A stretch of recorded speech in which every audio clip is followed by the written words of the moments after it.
BRS KV నుండి 200 మంది municipal కార్మికులు సిఐటియులో చేరారు.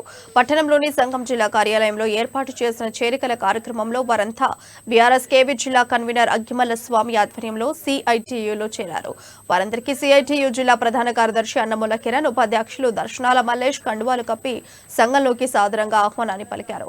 అసంఘటిత రంగ కార్మికుల సమస్యలపై సిఐటియు అలుపెరగని పోరాటాలు చేస్తోందని, హక్కుల కోసం ఉద్యమిస్తోందని తెలిపారు.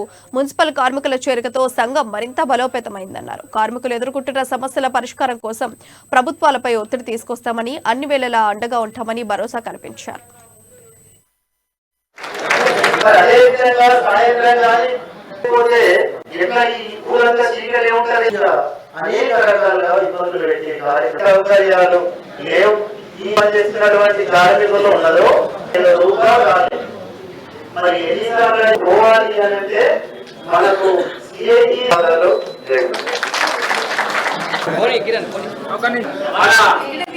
దర్శనాల నాగేశ్వర గారికి ఆంధ్రాకి స్వాగతం స్వాగతిస్తున్నారు. ఇప్పుడు మన దర్శనాల మల్లేష్ గారు అగ్గిమల్ల స్వామి గారికి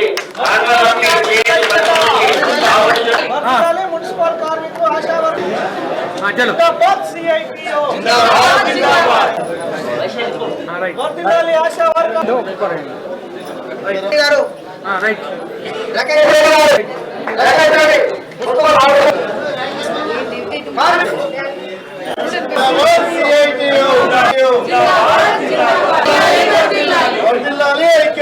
పోరాటం హైదరాబాద్ మున్సిపాలిటీ పరిధిలో పనిచేస్తున్న టిఆర్ఎస్ కేవీ విభాగానికి సంబంధించినటువంటి యూనియన్ నాయకులు, అట్లనే మున్సిపల్ వర్కర్స్ ఎంప్లాయీస్ యూనియన్ నుంచి, రెండు యూనియన్ల నుంచి ఈ రోజున సిఐటిలో జాయిన్ అవుతున్నారు.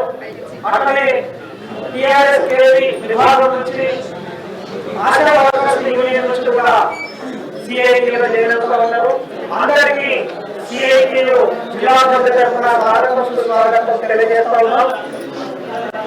ముఖ్యంగా హైదరాబాద్ మున్సిపాలిటీ పరిధిలో మున్సిపల్ కార్మికులు ఎదురు దోపిడీకి గురవుతూ ఉన్నారు.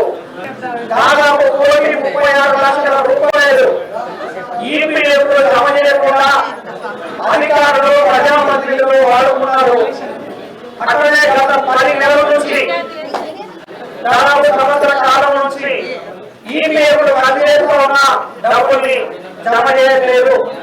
కాబట్టి మొట్టమొదటి డిమాండ్ చేస్తూ ఉన్నాం, సిఐటిగా అధికారులను హెచ్చరిస్తూ ఉన్నాము. వారికి రావాల్సినటువంటి ఈపీఎఫ్ డబ్బులు ఇవ్వకపోతే ఈపీఎఫ్ కమిషనర్ ద్వారా మిమ్మల్ని కోర్టుకి